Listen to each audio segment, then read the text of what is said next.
as an African who has journeyed through the academic landscape of geography and regional planning, particularly within the vibrant chaos of the University of Lagos, one thing you are faced to study, whether you like it or not, is maps.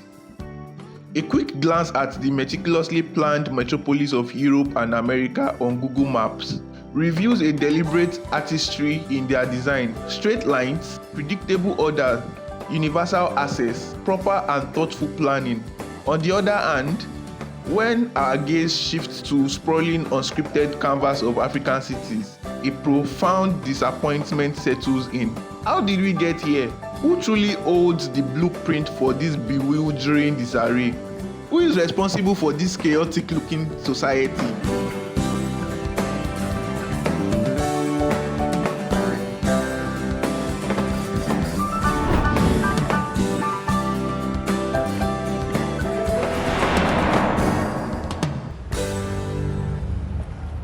Long before highways or zoning laws, Africa's towns and cities grew like forests, organically, in response to people's need and the lay of the land.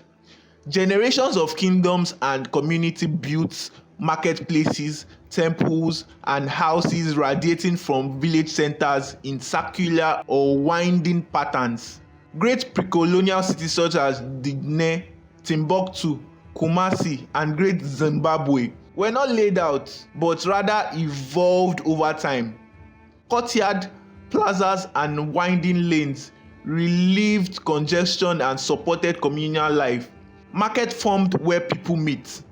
They were vernacular. In that way of planning, public spaces were shared. People prioritized collective action rather than segregation, weaving farm and homes together into a living tapestry.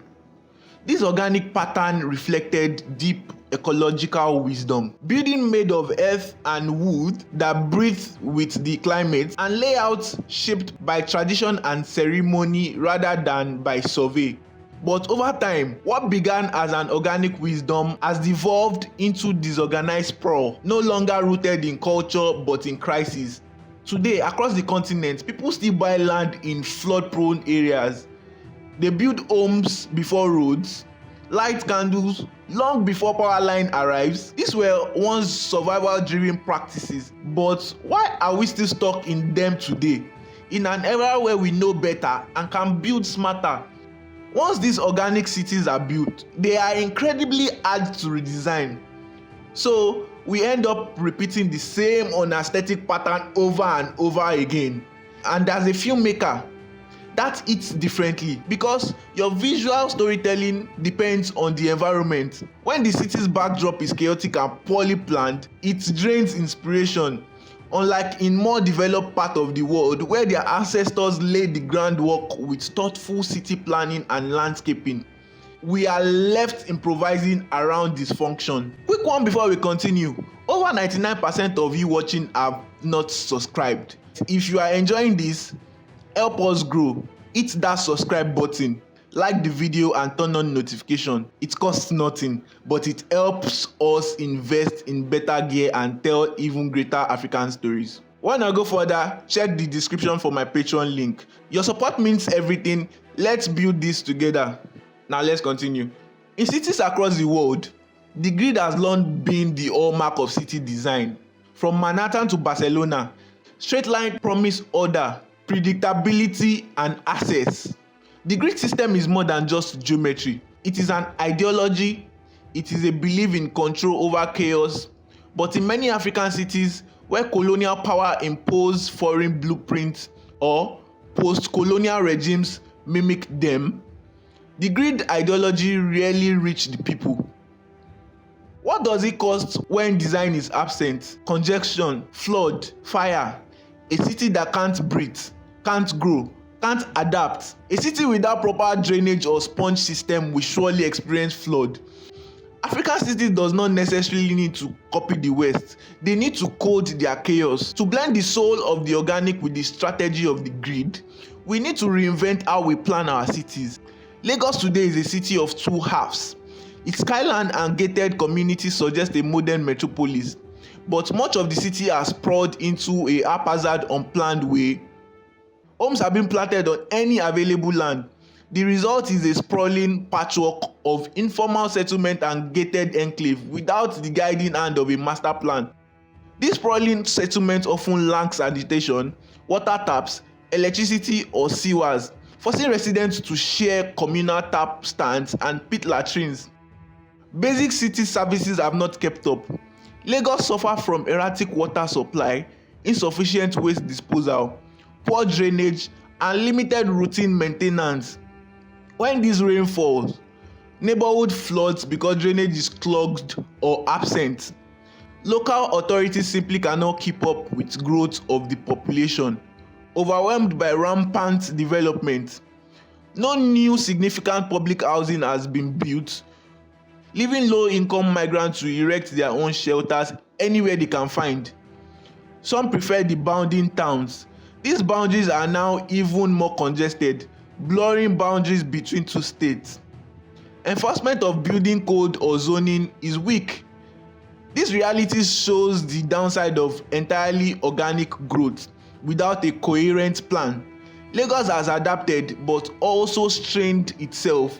Slum climbed floodplain and wetland, traffic clogged every new road, and even parks and waterfronts were swallowed by development. In essence, Lagos' expansion was reactive, authorities responding to crisis instead of guiding development. Only in the recent years has a more strategic vision emerged, but after decades of neglect, the challenges remain immense.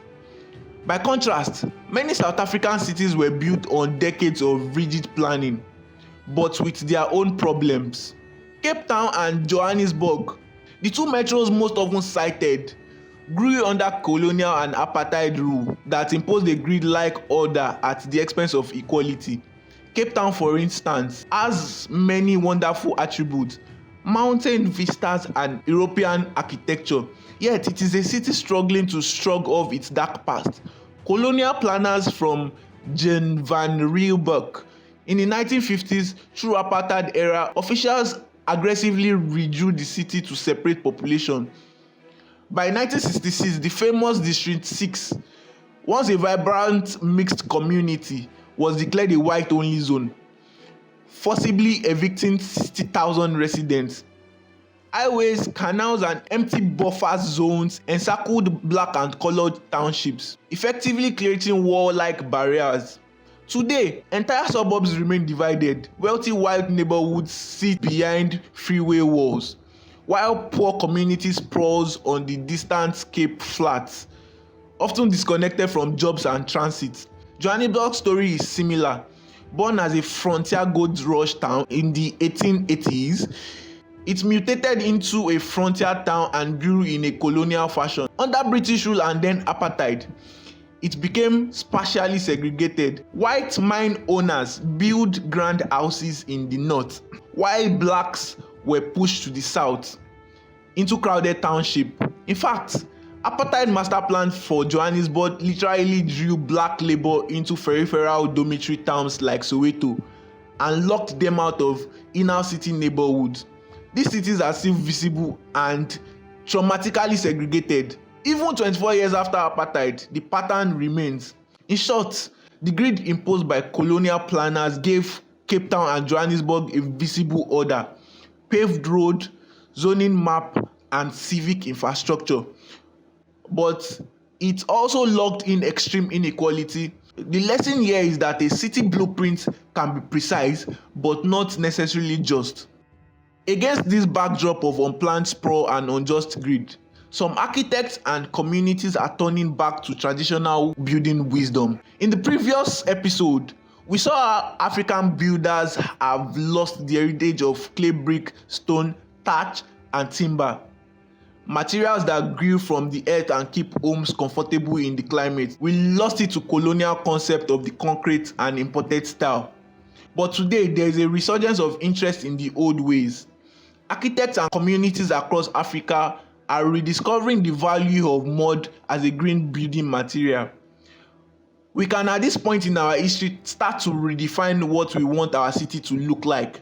redesigning new city neighborhood with wide roof eaves, natural ventilation, and green courtyards, echoes of traditional compounds.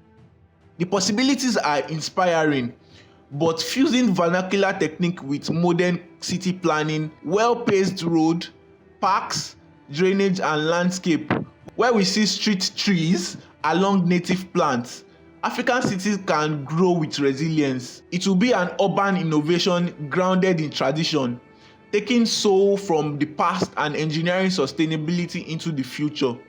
To fully reimagine African cities, thinkers are also turning to Afrofuturism, a cultural movement that envisions future rooted in Black heritage. Afrofuturist architects argue that the continent's future skyline should be built on the foundation of its past, as Fisher-Dash associates writes. Black history is not just a museum floor, but the very bedrock for new construction. They point to African achievements like the Pyramid of Giza and the Mud Bricks Palace of Mali as earlier examples of visionary architecture. But today, Afrofuturism blends this diasporic heritage with cutting-edge technology and social goals.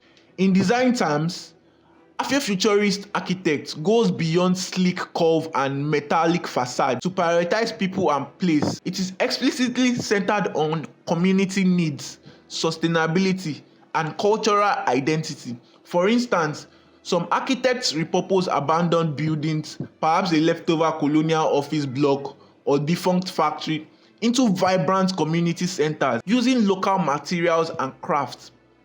Others incorporate solar panel, rainwater harvesting, and green spaces into their plans as part of an ecosystem approach.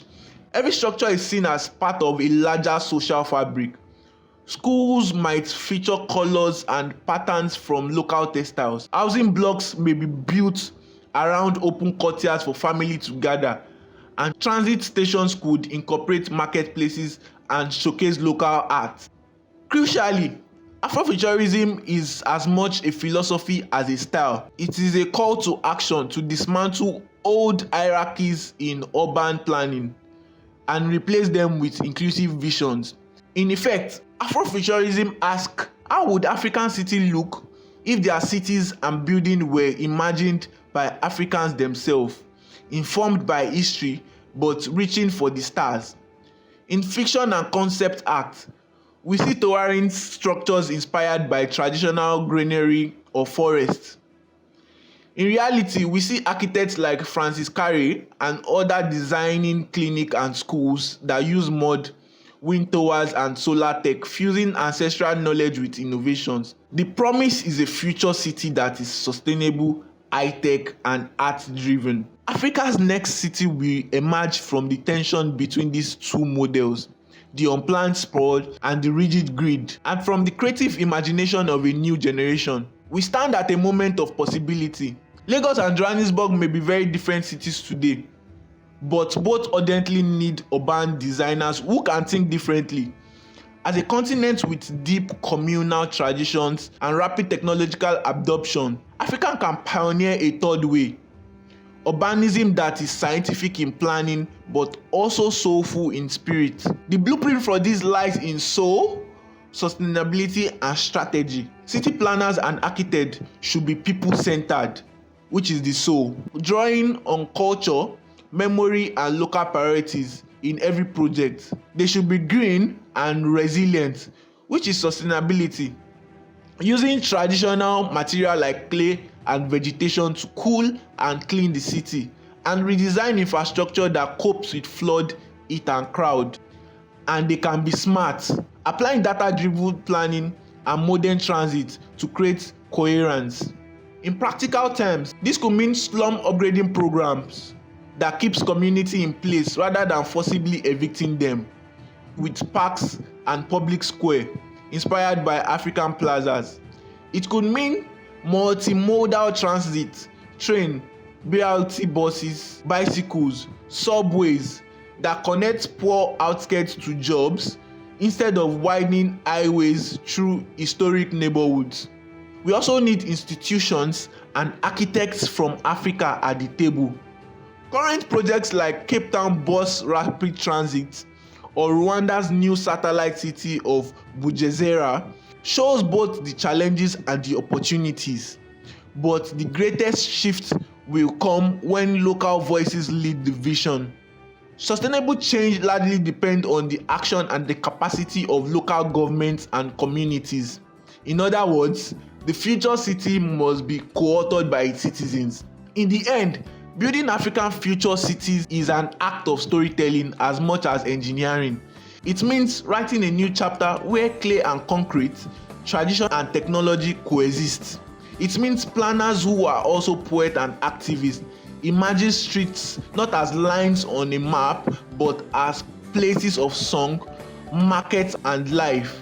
The call is clear. Africa's cities deserve architects and urbanists who can blend its ancient wisdom with 21st century tools. The next generation of city designers will take up that mantle. With souls in their art, sustainability in their materials, and strategy in their plans to shape cities that are innovative, inclusive, and unmistakably African.